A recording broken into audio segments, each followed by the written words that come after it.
So today we're going to be talking about Anna and her experience with my coaching and also with obviously Qenda Ultimate Fibre and how it's gone. So do you want to get started and just say where you was before you contacted me and why you started the Qenda? Like what symptoms you was having and stuff like that? 26 years of, well, I was 11 when I was diagnosed with type 1 diabetes, and over the years, the damage caused by that ended up causing a lot of damage to the nerves to my stomach, which in turn caused a lot of issues, digestive issues, incredible pain, nausea, vomiting, lots and lots of hospital visits, some bloating, but mainly just, again, sickness every day. Every week I was having bouts of vomiting, which were agonizing. Used to put me in hospital, but after COVID, they were trying to keep me out. So I was just suffering at home in agony. My sister spoke to somebody who is into sort of holistic medicine and functional medicine and things. And she mentioned about Qenda to my sister. And she suffered from IBS for a number of years, and she was at the time suffering really badly, and she decided to give Qenda a go. I was dubious after hearing a lot of things, but she'd been really bad for a few months, and then within a week and a half she was literally like a different woman. It was amazing, the transformation in her. So she was then encouraging me. I was 10 times worse than she was. And she was saying, please just try it. You feel ill most days anyway, so even if you feel a bit rubbish on it, you know, it'll eventually work and you're not losing anything. So I did. And so eventually, yeah, so I gave it a go after seeing the difference in my sister. And after probably about 3 weeks, it took me longer, I did get the bloating, the running to the toilet, feeling a bit rubbish, but I found as long as I drank the recommended amount of water, I felt better. And after about 3 weeks, I started to notice quite a difference. The day after I started Qenda, or rather on the day, I had a bout of vomiting, but it wouldn't have been anything to do with Qenda because I didn't have any in my system. And I was ill for a couple of days after that. And somebody said to me, why don't you just stop taking Qenda? It might have set you off. And I said, no, because I haven't given it any chance yet to do anything. So I continued. And then that 3 months on, that was the last bout of vomiting I've had. Now you're feeling a little bit better. You sort of forget how bad you felt before, didn't you? But like you had a lot going on. I remember our first call, like you said all this stuff, and all what the doctors have said to you and incurable and all the rest of it. And I remember you saying on the phone, you was like, well, do you think you'd be able to help me? And I was like, yeah, well, there's loads of stuff we can go at. And you was like, what, really? Like, because you'd tried like different naturopaths before, and like some of them had obviously tried and put you through protocols and it hadn't worked, and then other ones had just gone, no, we can't do anything with you, too complicated and stuff, or we can't touch you, didn't they? The majority said that to me. I was actually booked onto a form of retreat that was supposed to specialise with helping diabetics with issues, and then after they'd spoken to the owner manager, they called me back and said I was too complicated to help. So I wasn't able to go on this that I'd been pinning some hopes on. Nobody knew what to do with it. Anybody that I spoke to who I was told would know about nutrition, diet, they said to me, you know more than I do, once I started talking to them. So you know more about your conditions than I do, so I can't really do anything. So I was at a loss. I didn't know what to do. Yeah. And what stuff had you tried before, like you found me? Like I tried cutting out the stereotypical, you know, the things that people always tell you to do individual times. But the problem was that I was just being sick so often that anything and everything set me off. Yeah. So I couldn't say, oh, if I cut out dairy, I wouldn't get ill, because I still would get ill. I'd get ill on anything and everything, like I said. So it was incredibly hard to pinpoint what would set me off. And I also had the complication of the diabetic diet, which is, you know, your typical healthy diet of the recommended amount of protein, carbs, and all that kind of thing, with the gastroparesis diet, which is the name of the condition that the complication from my diabetes was the nerve damage. And that is basically, they said drink pop, literally they put in the diet thing, drink pop and eat crackers. They say your stomach can't digest anything, so they just say, you know, don't have anything wholemeal, everything has to be white pasta, white bread. So nothing, you know, obviously fibre is so incredibly important, and I was told to avoid it at all costs. Yeah, and I was terrified to make my stomach worse.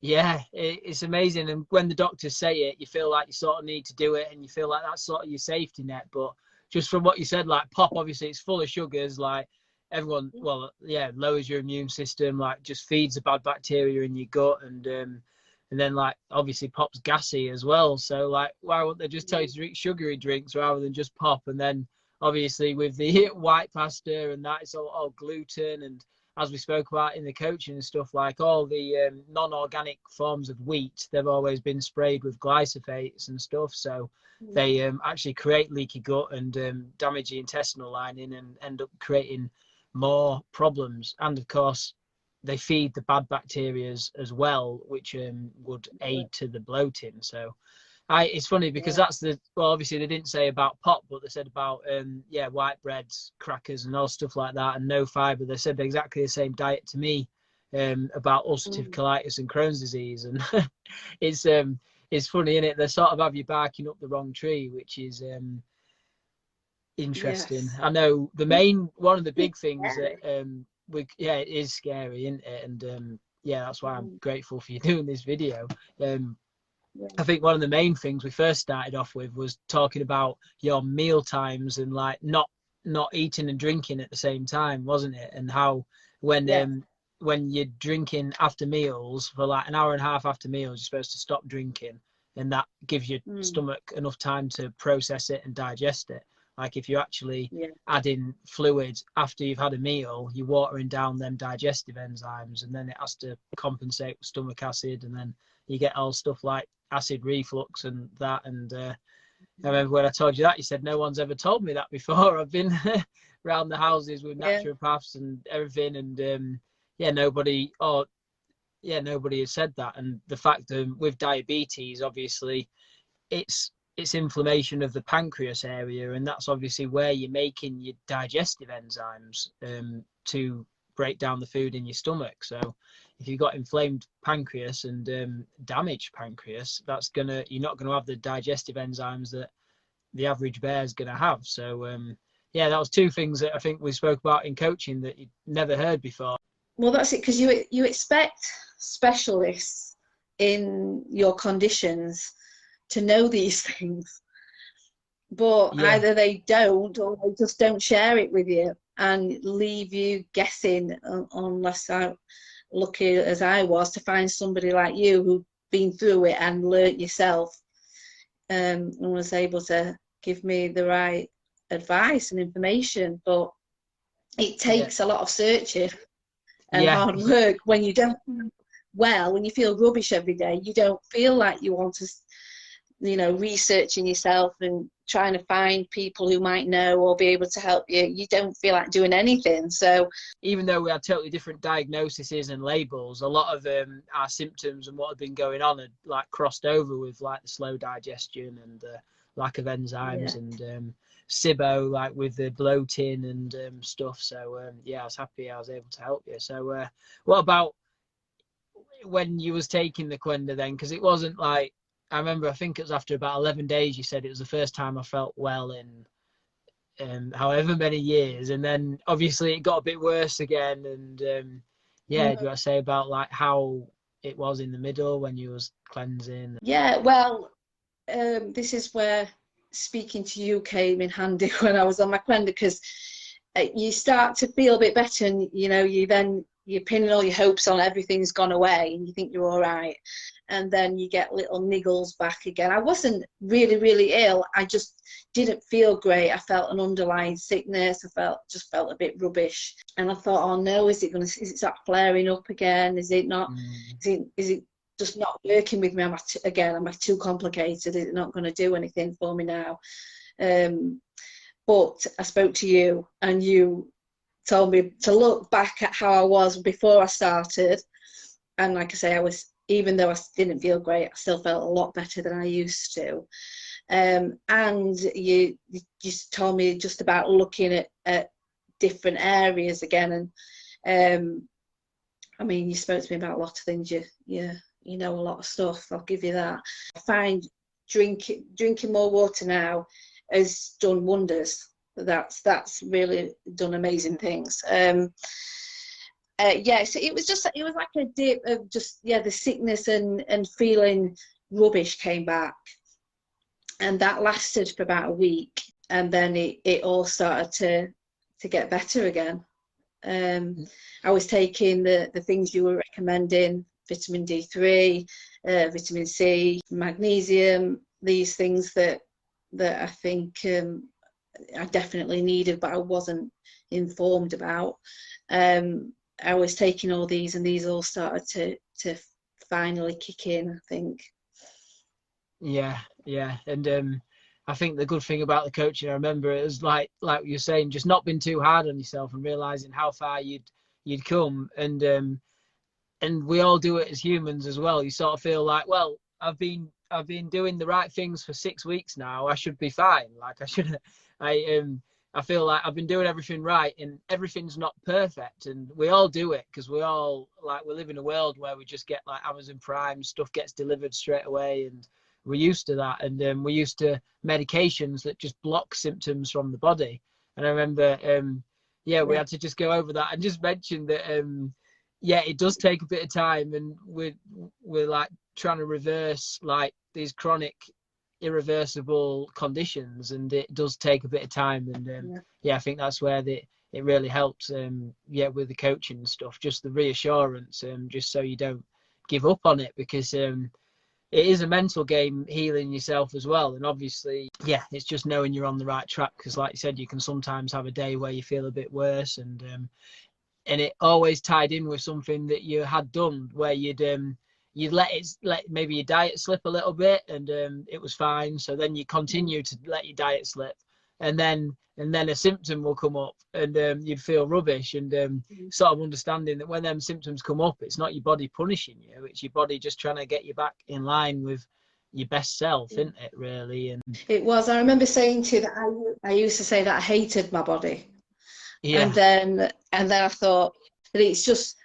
Then I remind myself it's actually desperately trying to keep me alive. So many times, there's been numerous times where the doctors thought I wouldn't live, because of all the damage that was done to my body. And like I said, there was nobody there that gave me any useful information that I was able to work with and support. My body had just been desperately trying to keep me alive. It was struggling. That's why I just felt rubbish. It wasn't my body's fault. My body was trying to do its best with what it had. It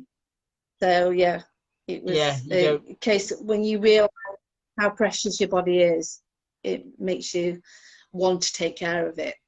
It's just your skin suit, and it's doing everything it can, and them symptoms are just messages, aren't they? And they're just letting you know when stuff's not right. And it's a big mental shift, isn't it? And then when something goes wrong in your body, or you get a little symptom, you see it, it's guiding me, it's helping me. And also from the information that I guess that you got from me, you realise that that we spoke about is actually you creating it unknowingly. You're creating this in your body. Like obviously there was some most likely vaccine damage before and stuff that brought it all on when you was 11, but a lot of the dietary habits and eating habits and stuff, like just our modern day culture, and like the diet, like you was getting told to have, like it was actually making you worse, and all it was, your symptoms were getting worse because your body was trying to tell you. You've had over 3 months on the Qenda now, haven't you? And like we did like a 90-day coaching, so I guess we sort of covered how you feel now compared to before. Like,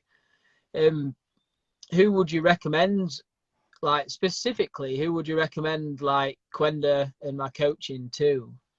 Like people in similar positions, or like, you know? Yeah, well, I mean, certainly with me, I've obviously had autoimmune conditions, a number of them, and I was quite serious. So absolutely, people like me. I know of people I know somebody who's been, she's about 32 now, and she's been ill since she was 19 with many conditions, chronic conditions. And I'm talking to her about it because I know it absolutely will help her, most definitely. And then people with maybe seen as lesser issues but still absolutely horrific to deal with on a daily basis, like IBS, which is so common and prevalent now. Absolutely them as well. Any digestive issues, even if they're just starting off with symptoms like a bit of bloating and maybe a bit of nausea, a bit of pain, a bit of uncomfortability, but they're managing to get through the day, do it now before it gets any worse and before you're in these terrible positions where you're in agony and in hospital. And then they're giving you these incredibly strong medications to numb the pain, and then they are making you worse ultimately, and then you end up relying on those to get through the pain and through the day, and they're making you worse. Get something natural that's good for you and will do the job, like Qenda. And then along with that, somebody who knows, who's been through it like yourself, and knows how to come out the end, so out the other side. Yeah, I appreciate that. Thank you. And yeah, really happy.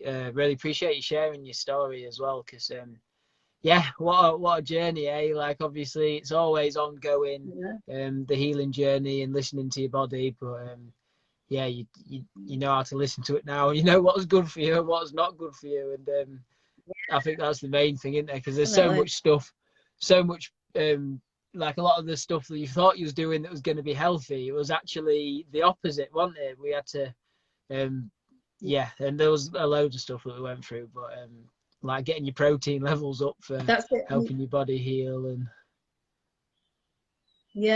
well, I was told not to eat meat by a lot of people, so the information's out there, but if you don't know where to look or where to go, and like I say, and you feel rubbish as well, you're not going to find it. So that's where you come in, and your expertise and knowledge, because it saves time. It's there, you've got a little, you've got somebody who knows the answers there with you, so, and encouraging you. And I appreciate that, because sometimes it's really hard when you've been through so many years of being unwell and nobody really knowing what to do and almost pushing you aside because you're causing them too many problems, because you're not easy to fix. You just get pushed to one side, and that's when they just chuck medication at you to try and keep you quiet. And it can be incredibly disheartening. So to have somebody who can encourage you and give you a bit of hope is a massive thing. So I appreciate that. Yeah, thanks a lot for that, Anna. That's yeah, thanks for sharing your time and your story. And yeah, I think we covered everything there. Is there anything else you think you want to say, or are you happy with that? That's a nice ending, isn't it? No, I just wish people would listen to you when you tell them how much it would help. I know you said to me before that literally you can stop at the petrol station when you're driving around and you get speaking to people, and they say, oh yeah, I suffer from that. There's so many people now, and I'm sure, like you said, it's down to the modern diet, that suffer with digestive issues and other problems. but they just won't take the steps that can make such a difference. I was known as somebody who was always sick. If you spoke to somebody who knows me, they would say, "Oh, yeah, how is she? Is she in hospital again?" They were the questions my family got asked about me. Yeah. And now my sister's telling her friends and people who've known me, "You should see her. She's so much better. I can't believe it." And it's only in 3 or 4 months this has happened. You know, I'm excited to what I'm going to be like in a year, because things will only get better now. I know more stuff, and I know what I can do. Yeah, you're looking really well. I used to get scared of what I'd feel like the next day. I wouldn't plan anything, because I just assumed that at some point throughout the day I would get ill. I don't have to worry about those things as much anymore. So yeah, freedom. You got freedom. Yes. Yeah, that's it. Yeah, awesome to hear. All right, thanks so much for your time, Anna. Really appreciate it. And no problem. Yeah, we'll call it at that, eh? Have a wonderful day and keep smiling.